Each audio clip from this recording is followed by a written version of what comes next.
Do do do do do do do do do do do do do.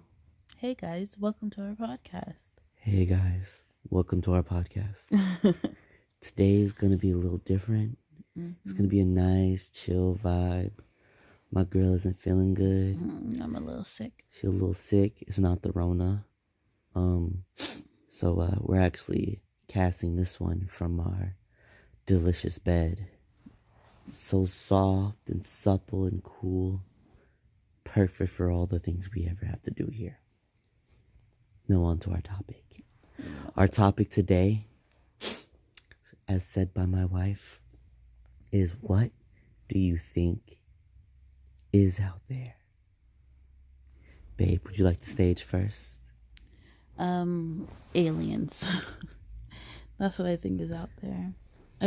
In all honesty, I really do feel like there's other civilizations. Just going through their process just like us? Mm-hmm. I believe it too. Because there's no reason for us to think we're the only people here. I know. I feel like that's wild where people are like, well, there's just us. Like, is it? So y'all think this entire universe was made just for us? Not even. Because maybe this universe was made for us, but there's millions of other universes outside of our solar system. You mean there's a bunch of galaxies? The universe encompasses all the galaxies. It does? Mm-hmm. Well, maybe there's a parallel universe. That's possible. You know? I mean, there's no Other reason dimensions? There's no reason to think that it's not. Because, I feel like cavemen would be freaking the fuck out if they saw that we were flying. Yeah. They'd be like, this is not even possible. So. The class we took in Pensacola, Newman's class, I forgot what it's called. Contemporary Literature? Yeah. And he talked about the person in the cave. Do you remember the story? Yeah. Where he's stuck in a cave and he's looking at a wall and all he could see is the shadows of everybody, all of other people on the wall. And that's his universe. He thinks he's the only one there, but he sees the shadows and he never turns around. Mm-hmm. Yeah. And then not only that, is like actually exiting the cave too is like a different step. Because turning around changes his entire world. Exiting the cave changes his entire world. And it's all parallel to perspective. I mean, relative. Yeah. Like what happens when you turn your head? What happens when you open your eyes to things that you haven't opened your eyes to? And there's a weird middle ground too that I constantly think about because of Rick and Morty. If you haven't seen it, we watched the whole last season in one day. Yeah, but there's something to be said about being so smart and knowing more than everyone else knows. Yeah, Yeah. Because there's that whole ignorance is bliss thing. Mm-hmm. But it's just like, is that blissfulness worth not knowing? Right. Rick seems to have a lot of fun. Well, I actually don't want to talk about the Rick and Morty because I feel like if I start talking about it, actually, no, fuck it. Spoiler alert. If you haven't seen it, go watch it. You can watch it all in one day. I don't want to hear no one complaining about we spoiled it. So basically, Rick had this protocol that if he ever dies in his universe, that he would be... his consciousness would be transferred to a clone body. Mm-hmm. Well, in his universe that they moved to, because if you watch Rick and Morty, their first universe, most Def got jacked up and turned into like crazy things. The universe that he was in, he ended up scrapping the whole idea of transferring his consciousness. Well, since Rick is a multi-dimensional being, basically, his consciousness was transferred to a different parallel universe. And weirdly enough, he kept getting transferred to like fascist regime universes where Hitler was the leader. So that was hilarious. But yeah, like he knows so much that even in other different universe dimensions or whatever you want to call it, that he still had the same ideas to, prolong his life by transferring his consciousness. And, he has the ability to go from one universe to another universe without any issues. So that's actually really cool too. Yeah, but at what cost? You know what I mean? Because I feel like at at the the end, he end of was the day, super sad. yeah, like what are we looking for? We're all looking for happiness, you know? But you know what I realized at the end of it though, even though he was super sad, Hmm. I feel like the one thing that really just made him the most like sad was that he didn't have his friend anymore. Like Barely knew that name. no, Birdman was his Oh friend. yeah, Birdman. Yeah, Birdman was his friend. Birdman was what his closest friend. Mm-hmm. And I feel like if anything, that just speaks wonders to if you have one close friend that, you know, fuck family, because that's basically what he said. Like his family basically, I didn't say they disowned him, but they decided, you know what, we're not dealing with you right now. We're gonna go do our own thing. You know, which left him to himself. And I feel like normally he probably would be like, well, I go on adventures. I can go my closest friend and we could talk shit or drink or have adventures. We've talked about this before. I know we're going off topic, but we've talked about like if you could live forever, the first couple of years, you know, you're gonna be like, oh, I could do this. But that's what's the thing called where I'm like the human body is limited in RimWorld.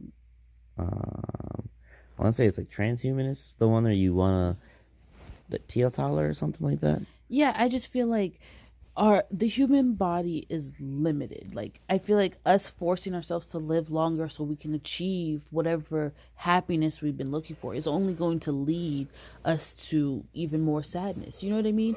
At some point, I think we're reaching that cusp of we're living so long that, you know, too much information from the past is being passed to the future generations, and it's causing a weird amount of like sad.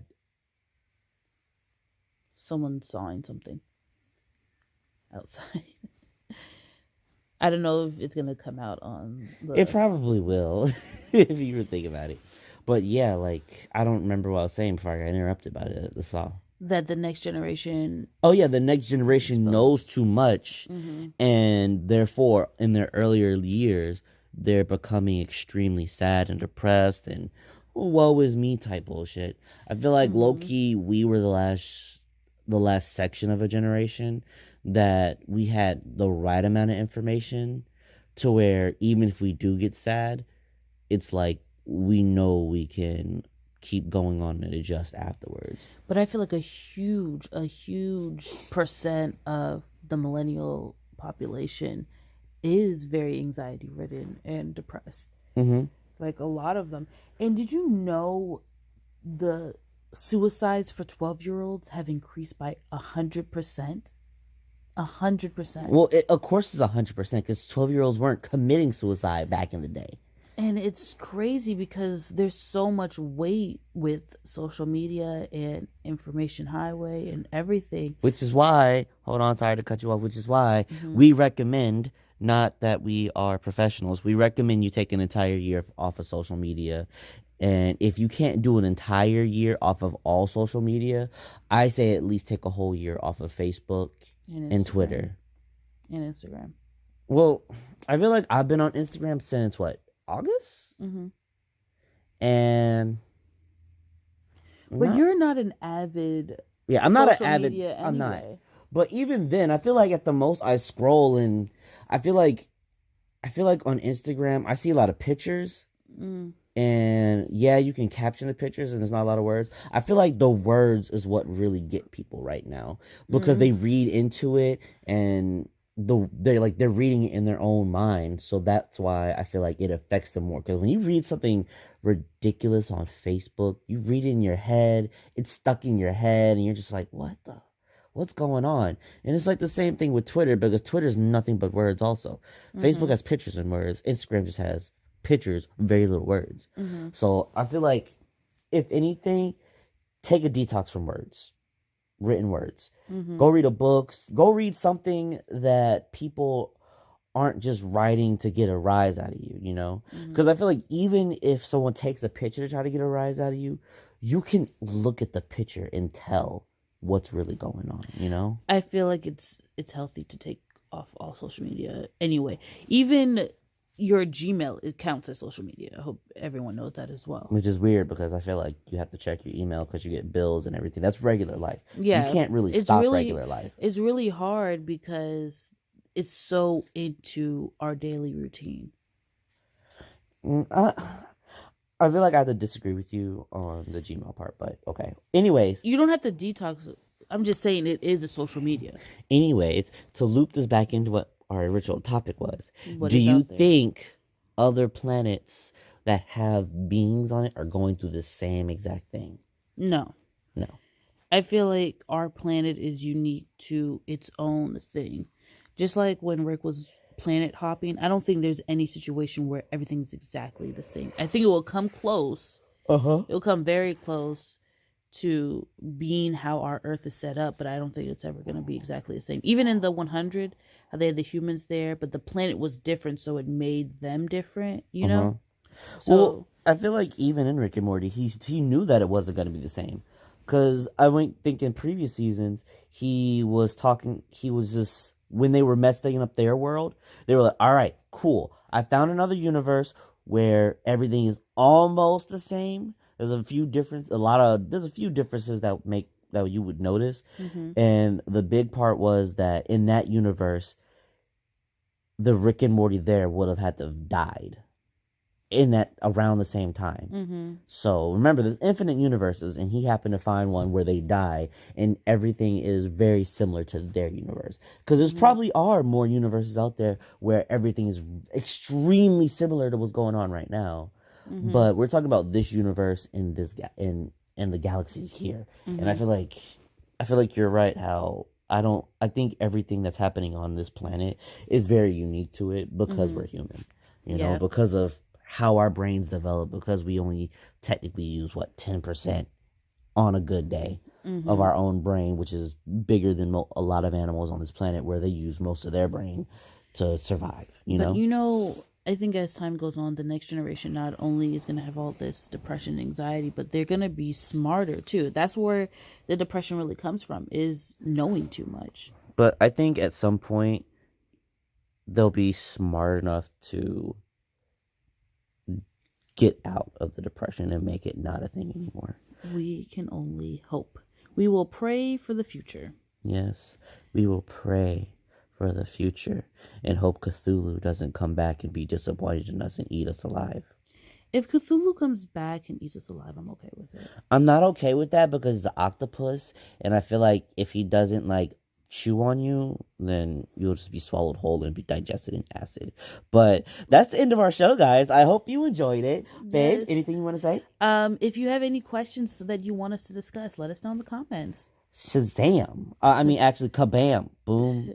Zop, bop, bing, bop. Goodbye.